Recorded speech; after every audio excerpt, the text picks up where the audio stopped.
Dalam touring panjang kayak gini, efisiensi itu segalanya. Barang yang sering dipakai harus gampang diakses. Saya udah nyusun semuanya biar tiap sampai di penginapan, tinggal turunin barang-barang penting. Dari laptop, charger, Al-Quran, drone, pakaian ganti, sampai Al-Quran. Ini ritme yang akan saya ulang terus tiap harinya. Sekarang kita turunkan laptopnya. Ini tinggal kita buka. Sengaja saya buat tas covernya untuk menahan beban, karena ini kan dia fiber ya, bukan aluminium ya. Kita malam ini duduk sama Tengku ya kan, lagi buka kitab kita.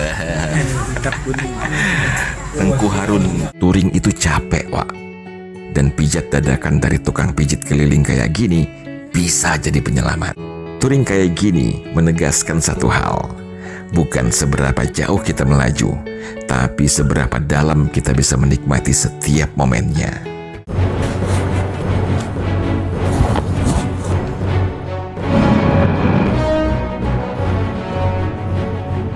Ke Bandar Lampung, dan dari Bandar Lampung nyebrang ke Pulau Jawa.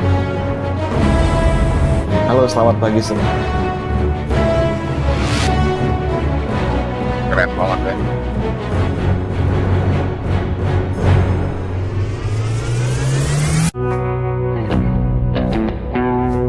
Perjalanan ini bukan sekedar dari Sabang ke BSD Tangsel, bro. Ini adalah cerita tentang bagaimana seorang diri menghadapi jalanan panjang, mempersiapkan tiap hari dengan cermat, dan menikmati setiap momen kecil di sepanjang ribuan kilometer. Di tayangan kali ini, saya akan nunjukin bagaimana saya mengatur perlengkapan touring harian dari box motor saya, si Mr. Blue ini. Motor yang akan menemani saya dari titik nol Indonesia di Sabang sampai pulang kembali ke rumah di BSD Tangsel. Ini bukan sekedar bongkar barang, tapi tentang bagaimana bertahan dan tetap nyaman selama solo touring. Yuk kita mulai. Oke, sekarang saatnya kita bongkar Mr. Blue. Bukan bongkar ya, tapi kita mau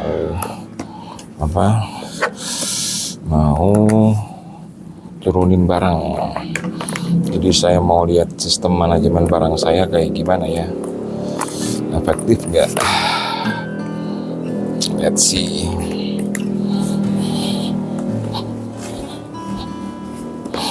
Jadi saya menempatkan sebuah tas di sini. Tujuannya supaya bisa ganjel pinggang, enak ya.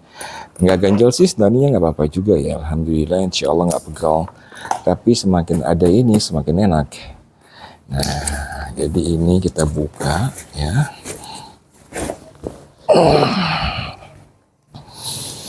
Ya, lalu nanti kita isi dengan barang-barang yang akan kita turunkan seperti drone.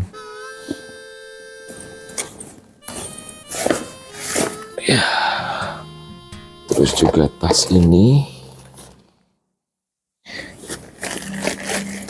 Ini ada power bank, harus kita isi dulu ya. Dalam touring panjang kayak gini, efisiensi itu segalanya. Barang yang sering dipakai harus gampang diakses. Saya udah nyusun semuanya biar tiap sampai di penginapan, tinggal turunin barang-barang penting. Dari laptop, charger, Al-Quran, drone, pakaian ganti, sampai Al-Quran. Ini ritme yang akan saya ulang terus tiap harinya. Sekarang kita turunkan laptopnya. Ini tinggal kita buka. Sengaja saya buat tas covernya untuk menahan beban, karena ini kan dia fiber ya, bukan aluminium ya. Jadi yang sebenarnya nggak apa-apa sih, tapi desainnya ini hanya untuk menahan beban 3 kilo menurut buku manualnya. Jadi karena saya suka membawa lebih, nah ini perlu kita turunkan. Saya akan minum teh nanti ya, kopi juga ini ya.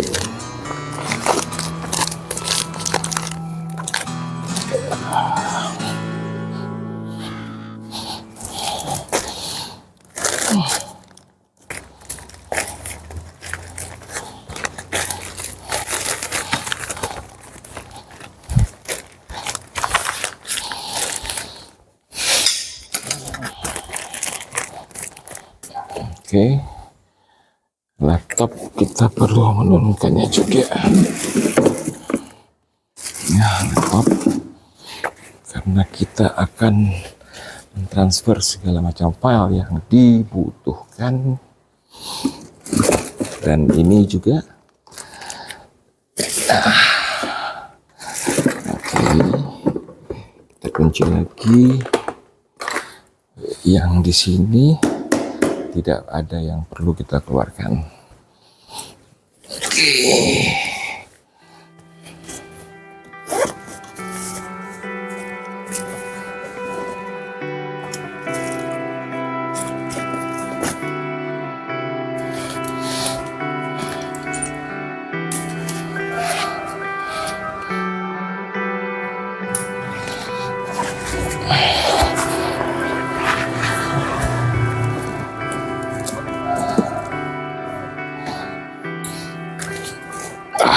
Aman banget ya.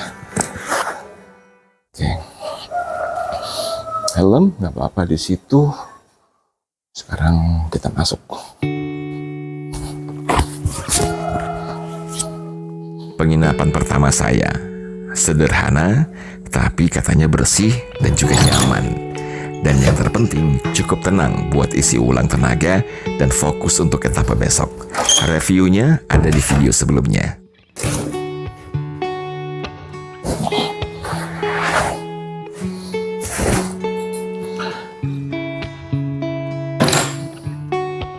Malam pertama di Sabang bukan cuma soal kopi atau ngobrol, tapi juga tentang menikmati momen rehat, ketemu teman lama, dan merasakan vibe kota yang adem tapi hidup. Assalamualaikum kawan-kawan. Jadi tadi malam setelah istirahat ya kan, maghrib, isya, terus saya tidur dulu sebentar untuk ya memang kalau kita dikasih obat syaraf yang racikan itu memang dampaknya itu bisa buat keliengan gitu kan. Jadi kata dokter spesialis syaraf, nanti bapak kalau keliengan bawa tidur aja, nggak apa-apa.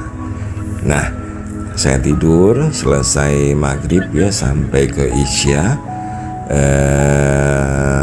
dan setelah itu memang udah janjian sama Om Harun. Jadi saya pergi ke warung kopi namanya Sabang Kopi, dan itu ada di Balai Pasi apa gitu kan. Jadi kita ketemu nih sama bapak yang satu ini. Jadi kita malam ini duduk sama Tengku ya kan. Kita lagi buka kitab gitu. Tengku Harun, tapi bukan nasiku. Ya, mantap kali ya. Ini kita di Sabang.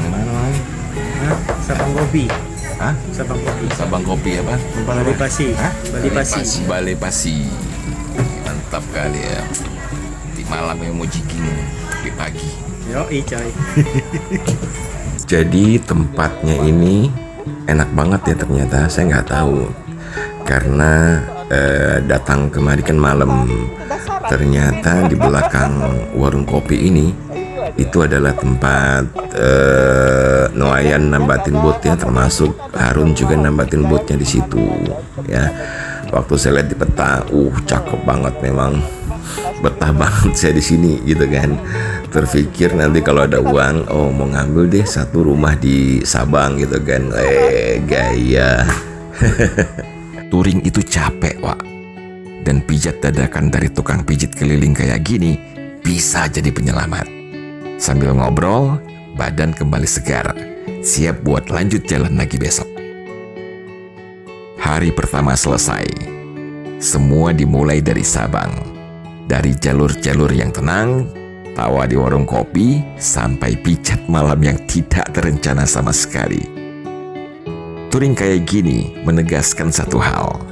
Bukan seberapa jauh kita melaju, tapi seberapa dalam kita bisa menikmati setiap momennya. Terima kasih udah ikut di awal perjalanan ini. Kalau suka videonya, jangan lupa like dan subscribe, karena besok kita bakal lanjut ke cerita berikutnya. Alhamdulillah akhirnya kita tiba juga di Monumen Kilometer 0 Indonesia. Dan mulai dari titik ini kita akan mengawali solo riding kita on the way back home to BSD Tangerang Selatan, Jakarta, dari Aceh, mulai di Monumen Kilometer 0 Indonesia.